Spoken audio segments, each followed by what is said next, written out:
할렐루야! 오늘은 선지서를 통해서 배우는 감정들 5째 시간입니다.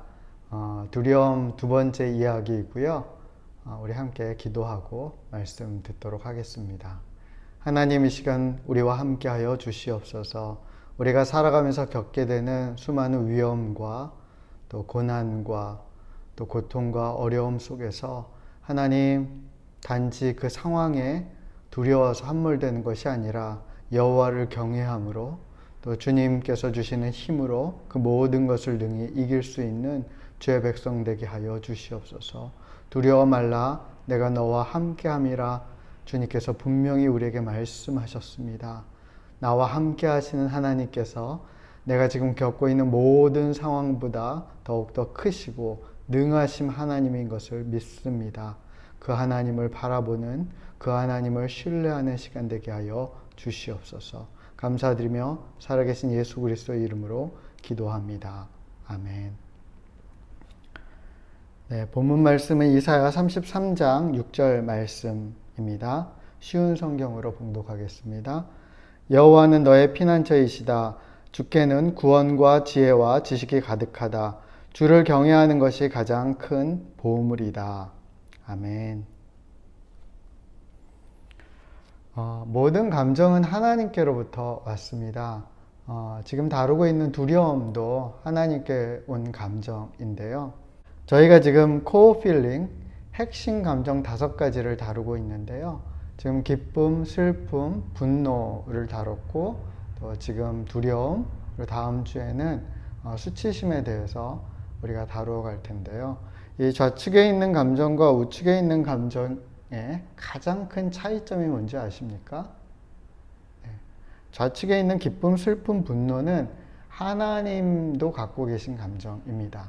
그러니까 하나님의 형상으로 우리가 창조되었기 때문에 하나님이 갖고 계신 감정을 우리도 받게 된 거죠. 근데 이 두려움과 수치심은 하나님에게는 없지만 하나님께서 사랑하는 인간들에게 필요하다라고 여기셔서 부여하신 감정입니다. 두려움이라는 감정의 기능은 위험으로부터 우리를 안전한 곳으로 나아갈 수 있도록 경고하고 또 나아갈 수 있도록 도와주는 그런 감정입니다. 근데 이 안전으로 나아갈 때 우리가 정말 하나님에 대한 분명한 믿음을 갖게 되면 단지 안전한 상태가 아니라 모든 것이 조화로워지고 회복되어지고 온전해지는 샬롬의 상태로 도달하게 됩니다.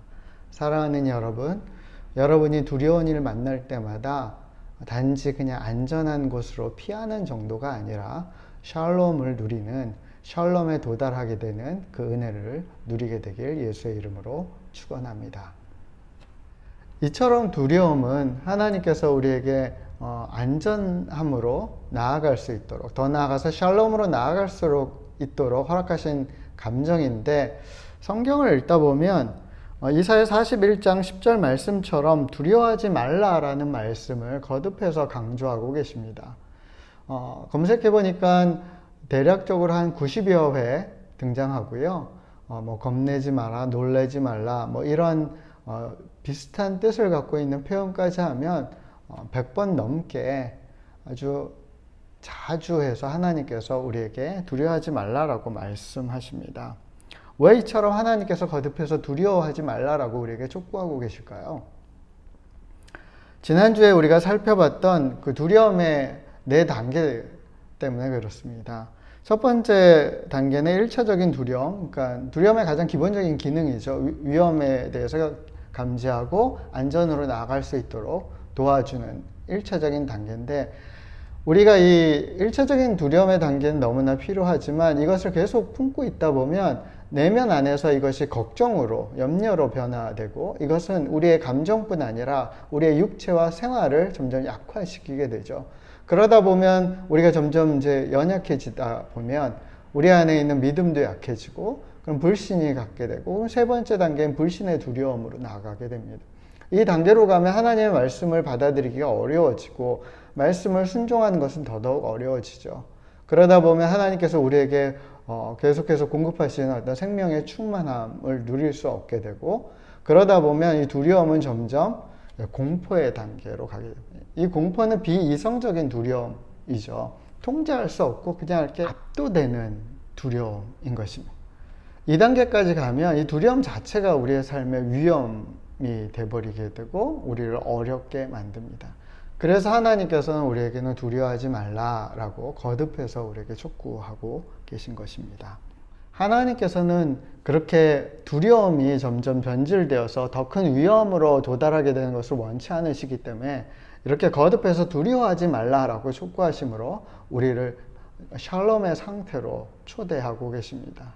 근데 하나님께서 이렇게 우리를 말씀하시고 권면하실 때는 단지 그냥 위로 차원에서 하시는 것이 아니라 그에 대한 분명한 대책과 근거들을 마련하고 계신 것을 보게 됩니다. 성경에서 두려워하지 말라라는 표현 다음에 하나님께서 이러이러하기 때문에 두려워할 필요 없다라고 제시하는 것들이 있는데요. 첫 번째는 피할 길을 마련하신다는 것입니다. 고린도전서 10장 13절에 보면 사람이 감당할 시험 밖에는 너희가 당한 것이 없나니 오직 하나님은 미쁘사 너희가 감당하지 못할 시험 당함을 허락지 아니하시고 시험 당할 즈음에 또한 피할 길을 내사 너희로 능히 감당하게 하시느니라 라고 말씀하십니다. 그러니까 하나님께서 우리가 시험이나 어려움을 만날 때 위험을 당할 때 그것을 능히 감당하게 하시는데 그 중에 한 방법으로 피할 길을 준비하신다는 것입니다. 근데 이 피할 길은 모든 상황에서 적용되지는 않죠. 때로는 정말 어디로 가야 될지 모르는 사방이 막혀 있는 것 같은 그런 곤란한 상황 가운데 처하기도 합니다. 불가항력적인 어떤 자연재해를 만나거나 불치병에 걸리거나 요즘 저희가 코로나 바이러스 때문에 계속해서 어려움 겪고 있는데 그런 상황이 좀 이에 해당된다고 할 수 있습니다. 이때 우리는 하나님께서 우리에게 감당케 하시는 길, 방법들을 구할 필요가 있는데요.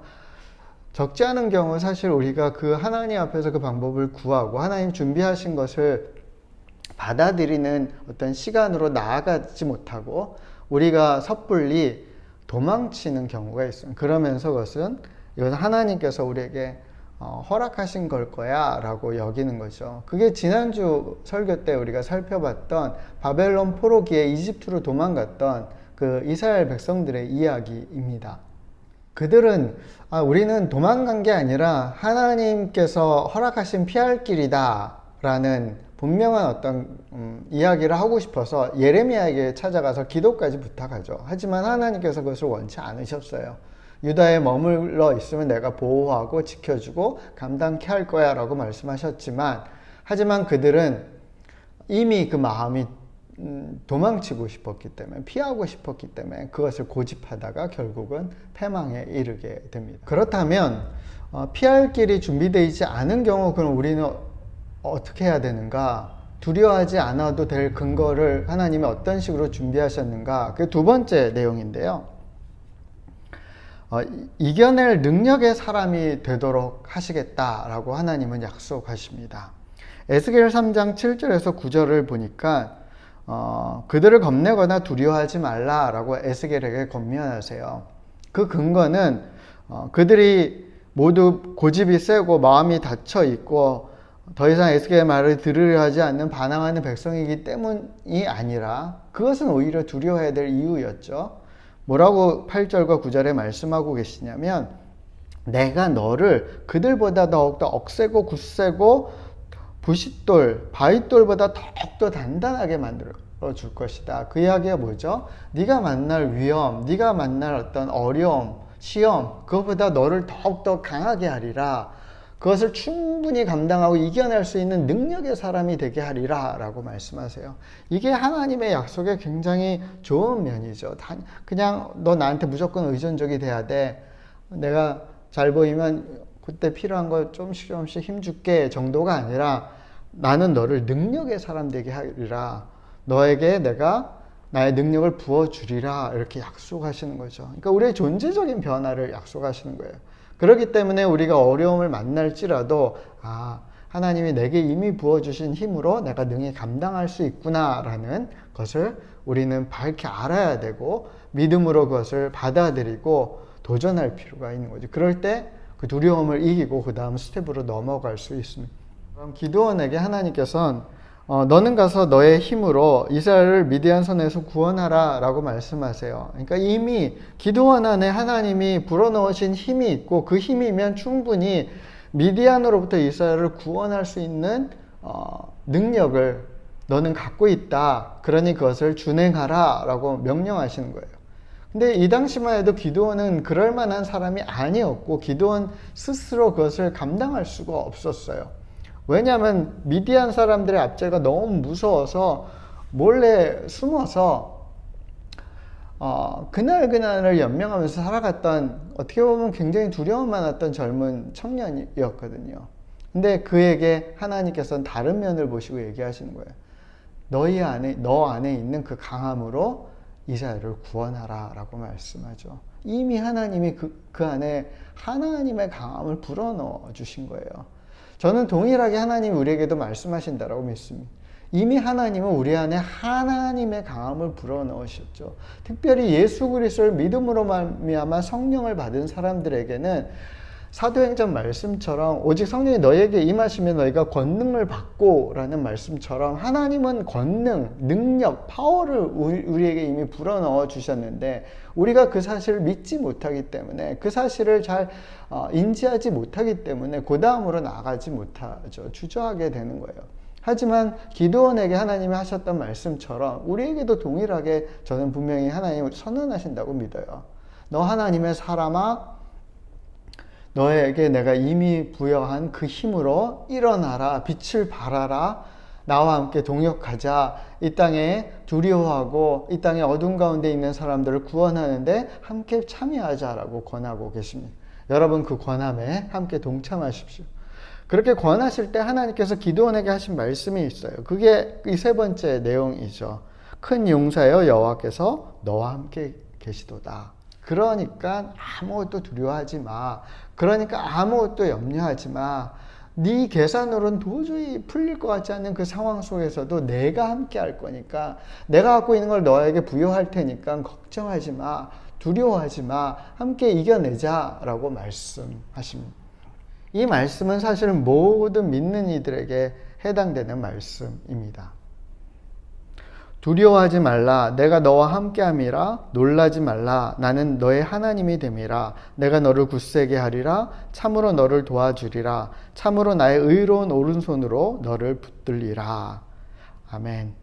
예. 하나님께서 우리에게, 그리고 모든 크리스찬들에게 분명하게 선언하세요. 두려워하지 마라. 내가 너와 함께 할 거야. 내가 널 도와줄 거야. 내가 너를 붙잡아 줄 거야. 내가 너의 힘이 될 거야. 내가 너의 기업이 될 거야. 내가 너의 모든 공급처가 될 거야. 걱정하지 마. 라고 선언하고 계세요.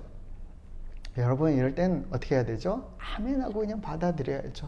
아멘하고 주님께 안겨야죠. 따라야죠. 주님과 늘 동행하기를 소원하고 동행할 수 있는 길로 나아가야죠.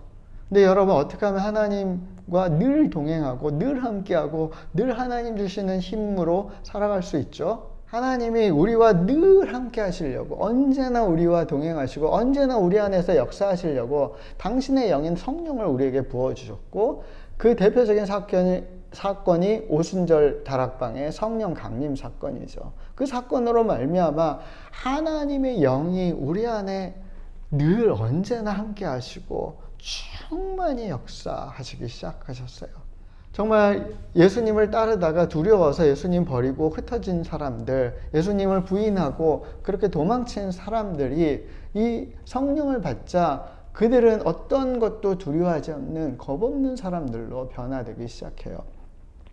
오순절 사건을 통해서 성령 받은 제자들이 저마다 하나님께서 부여하신 은사들을 통해서 놀라운 일들을 시작하는데, 베드로의 경우는 사도행전 2장을 보니까 수많은 군중들 앞에서 말씀을 큰 소리로 주저없이 전하기 시작했어요. 그 말씀을 들은 군중들이 마음에 찔림이 오고, 그래서 우리가 어찌할꼬 라고 탄식할 때 베드로가 다음처럼 그들에게 선언해요. 너희가 회개하여 각각 예수 그리스도의 이름으로 세례를 받고 죄 사함을 받으라. 그리하면 성령의 선물 받으리라.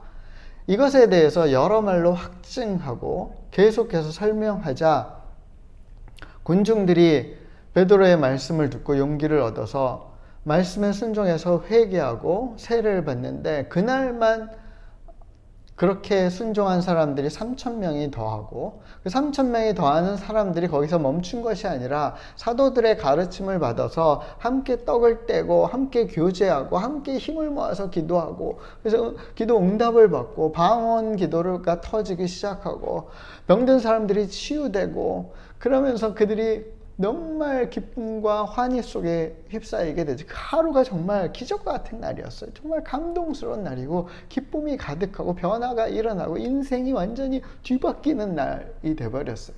근데 여러분 그거 아세요? 사도행전 2장을 읽어보니까 그러자 그들에게 어떤 감정이 임하게 되는데 그게 뭔지 아세요? 그것은 두려움이었어요.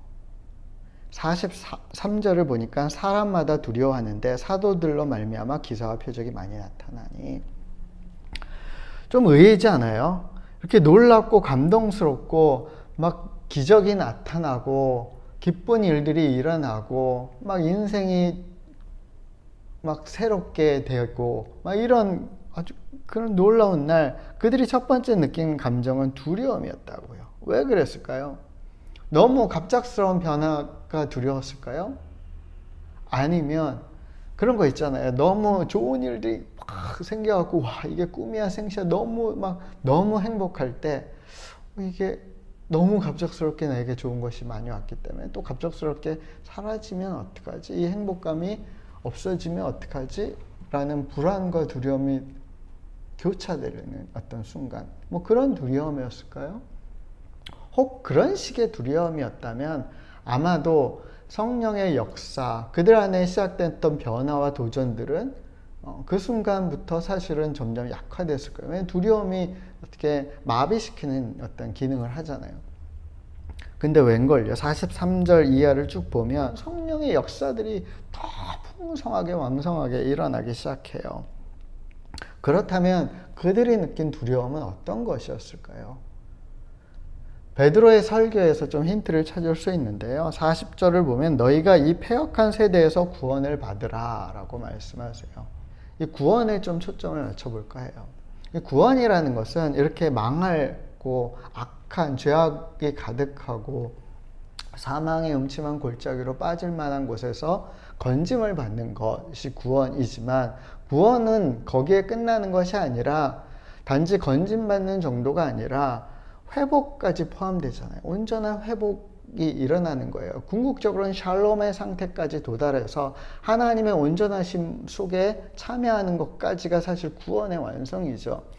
그러니까 하나님의 성령이 임하고 그들 가운데 구원의 능력이 나타나기 시작하자 그들 가운데 구원의 여러 가지 역사들이 시작된 거예요. 그 중에 하나가 감정의 회복이었던 거예요. 감정도 회복이 된 거예요. 근데 그 첫 번째로 두려움이라는 감정의 회복에 대해서 성경은 언급하고 있어요. 왜냐하면 이 두려움이라는 감정이 막혀 있으면 새로운 역사로 새로운 도전으로 나아가는 그 길목이 차단되기 때문에 하나님께서는 먼저 이 두려움이라는 감정을 해결하시고 온전히 회복시키시고 그들로 하여금 새로운 역사 속으로 들어가도록 인도하시는 거죠. 이 두려움의 감정이 회복됐다는 것은 진짜 두려워해야 될 것은 두려워하지만 두려워할 필요 없는 거, 염려할 필요 없는 것에 대해서는 더 이상 반응하지 않도록 하시는 거예요. 그게 두려움 감정의 진정한 회복이에요. 어떤 것에 대해서 그럼 두려워해야 될까요?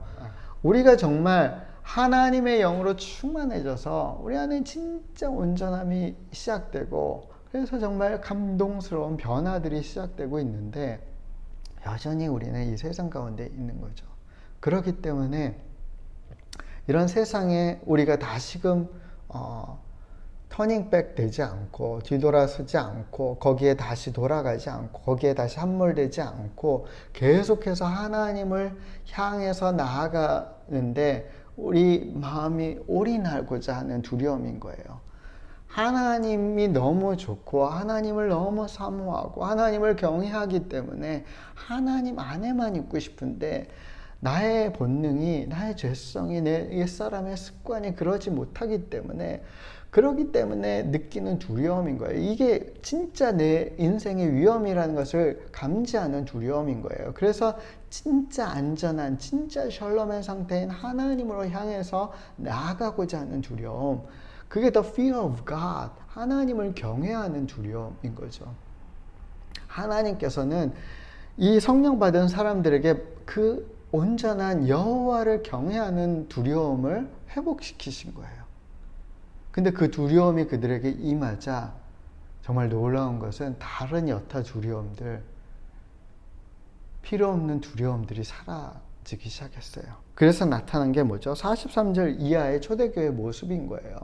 그리스도의 몸으로서 그들이 정말 생동감 있게 생명의 충만함 속에 살아가야 되는데 두렵기 때문에 서로 나누지 못하고 서로 경계하고 서로 담을 쌓고 지냈던 그 모습들이 깨트릴 수 있게 된 거예요.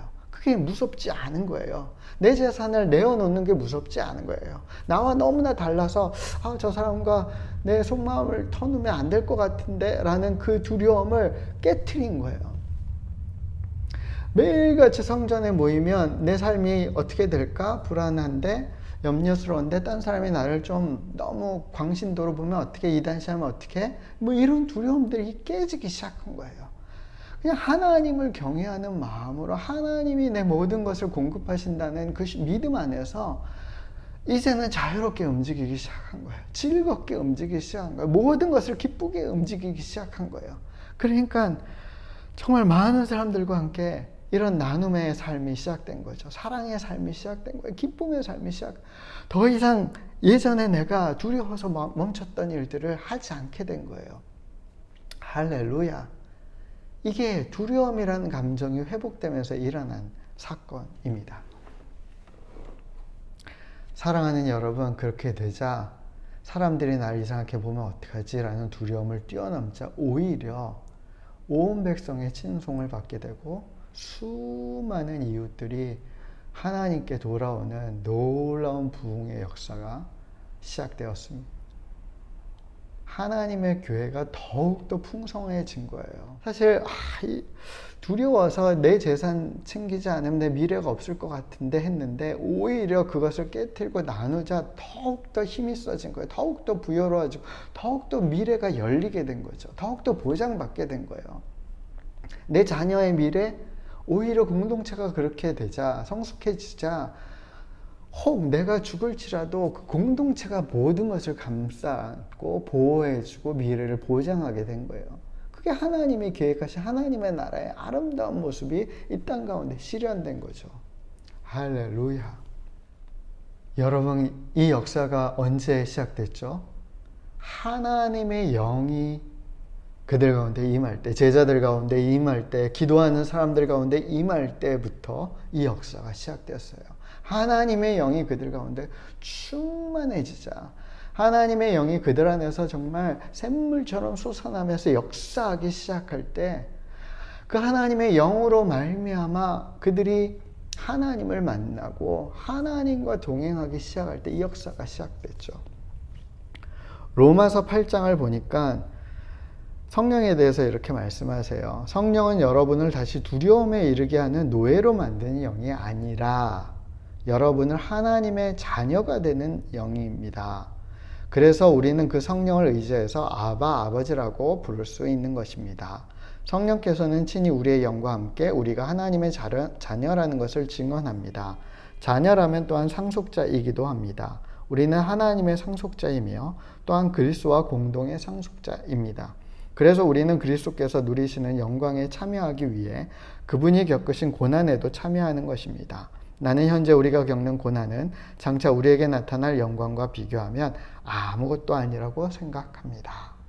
성령 하나님은 우리가 다시 두려움으로 돌아가게 하는, 우리를 그 두려운 문제들에 사로잡히는 노예 삼는 영이 아니라 오히려 하나님의 자녀 돼서 하나님을 감히 아빠, 아버지라고 부를 수 있게 하고 단지 호칭만 변하는 게 아니라 하나님의 상속자, 놀라운 건 예수 그리스도와 공동 상속자가 되게 하신다라고 말씀하세요. 하나님의 나라를 유산으로 받을 수 있는 사람들로 우리를 삼아주신다는 거예요. 놀랍지 않아요? 그렇기 때문에 하나님의 성령이 우리 안에서 그것을 확증해 주시기 때문에 더 두려울 필요가 없어지는 거죠. 염려할 필요가 없는, 하나님의 상속자인데 그의 나라를 유산으로 받을 사람인데 뭘 우리가 염려하고 뭐 때문에 우리가 계산하면서 어떡하지 무서워하고 두려워할 필요가 뭐 있겠어요. 당당한 거죠. 나 하나님 나라 상속자야. 그의 유산을 받았어. 나 예수님과 함께 그 모든 것을 공동으로 받은 사람이야. 괜찮아. 걱정하지 마. 내가 나눠줄게. 내가 함께 할게. 우리 함께 이 일에 참여하자. 라고 자신 있게 두려움 없이 겁 없이 선언할 수 있는 그런 하나님의 사람들이 다 된 거죠. 그렇기 때문에 우리는 때로는 그 영광에 참여하기 위해서 예수 그리스도와 함께 고난에 참여하는 것조차도 스스로 선택할 수 있고 그것을 즐거워할 수 있다라고 성경은 우리에게 분명하게 말씀하세요. 여러분, 관건은 우리가 정말 하나님과 늘 함께 할 것인가, 하나님이 우리 안에 정말 충만히 역사하시게 하고 그것을 우리가 믿음으로 따를 것인가, 거기에 달려 있는 거예요. 그래서 제자들은요, 고린도후서 13장을 보니까 서로에게 내가 정말 믿음 안에 있는지 시험하고, 그리고 예수 그리스도께서 우리 안에 계신 줄을 그렇게 확증하는 일들을 했어요. 스스로 그것을 점검했고 공동체 안에서 이것을 계속해서 체크했어요. 왜냐하면 이게 너무 중요하기 때문에, 이게 사실 전부이기 때문에 내가 정말 믿음 안에 있나? 내가 정말 내 안에 정말 예수 그리스도의 영이 함께하고 있는가? 내 안에 그 영이 함께하고 계시다면, 그렇다면 사실 두려워할 필요 없고 염려할 필요 없고 이제는 주님의 음성을 듣고 따르는 일만 남아있는 거죠. 누리는 일만 남아있는 것입니다. 여호와는 너의 피난처이시다. 주께는 구원과 지혜와 지식이 가득하다. 주를 경외하는 것이 가장 큰 보물이다. 하나님께서는 정말 우리가 어려운 당할 때마다 내가 너의 피난처 될게. 나한테 피해. 내 안에 거해. 내가 가장 안전하게 너를 지켜줄게 라고 말씀하세요. 더 나아가서 내가 너를 구원할게. 그것으로부터 건져낼 거야. 나의 강한 손으로 너를 붙잡아 줄 거고 일으켜 줄 거야. 염려하지 마. 두려워하지 마. 라고 말씀하시고 또 뭐라고 말씀하시죠? 내가 너를 두려워하지 않도록 할 수 있는, 너를 구원할 수 있는, 능히 모든 것을 감당하고 이겨낼 수 있는 나에게는 충분한 지혜와 지식이 가득해. 걱정하지 마. 나에게 모든 대책이 있어. 나에게 모든 해결책이 있어. 나에게 모든 능력이 있어. 염려하지 마. 그렇기 때문에 우리는 뭐 하나만 하면 되죠? 주를 경외하는 것, 주를 두려워하는 것, 주 안에 속하려고 우리의 온 마음, 온 힘을, 온 삶을 다해서 주님께 올인하는 것, 그것만 한다면 사실은 우리에겐 염려할 것이 없는 거죠. 그 하나가 사실 우리 인생의 기업이고 가장 큰 보물이다라고 성경은 우리에게 말씀합니다. 사랑하는 여러분, 시편 56편 3절 말씀처럼 내가 두려워하는 날에 주를 의지하리라. 우리가 두려움을 만날 때마다 주님을 경외하고 주님을 의뢰하기를 원합니다. 내 안에 주님께서 함께 하시는 것을 확인하고 주님 함께 일어나소서, 주님 내게 부어놓으신 힘으로 내가 능히 감당하게 하여 주시옵소서, 주님께서 주신 그 사명을 이루도록 하나님 나를 일으켜 주시고 이기게 하시고 부하게 하시고 승리하게 하시고 넉넉하게 축복의 통로 되게 하시옵소서. 왕같은 제사장으로 열방을 축복하고 두려움 가운데 빠져 있는 이 사회와 하나님 아버지의 민족과 하나님 이웃들을 돕고 일으켜 주시고 중보하고 축복할 수 있는 하나님의 손길이 되게 하여 주시옵소서. 그리스도의 몸이 되게 하여 주시옵소서. 우리 공동체가 그렇게 일어나게 하여 주시옵소서. 교회가 정말 회복되게 하여 주시옵소서. 하나님, 내가 정말 하나님의 사람으로 그렇게 일어나게 하여 주시옵소서. 겁과 두려움 사라지게 하여 주시고 오직 여호와를 경외함으로 승리하게 하여 주시옵소서. 우리가 그렇게 고백하며 나아가기를 원합니다. 그러기 위해서는 그 두려운 순간마다 우리는 하나님 앞에 나아가 하나님의 그 두려운 임재 앞으로 나아가서 기도하고 성령으로 말미암아 성령의 충만함으로 말미암아 하나님이 보여주시는 하나님 들려주시는 음성을 듣고 우리가 순종하고 아멘으로 따르는 결단으로 나아갈 때 하나님께서 반드시 우리에게 그런 새로운 역사를 시작하게 하실 것입니다. 사도행전에 그 제자들에게 하나님 허락하셨던 그 놀라운 역사를 그 기적과 같은 삶을 우리에게도 허락하실 줄 믿습니다. 사랑하는 형제 자매 여러분, 그 역사 가운데 우리 모두가 초대되었습니다. 이제는 참여합시다. 여러분을 예수의 이름으로 축복합니다. 우리 기도하겠습니다.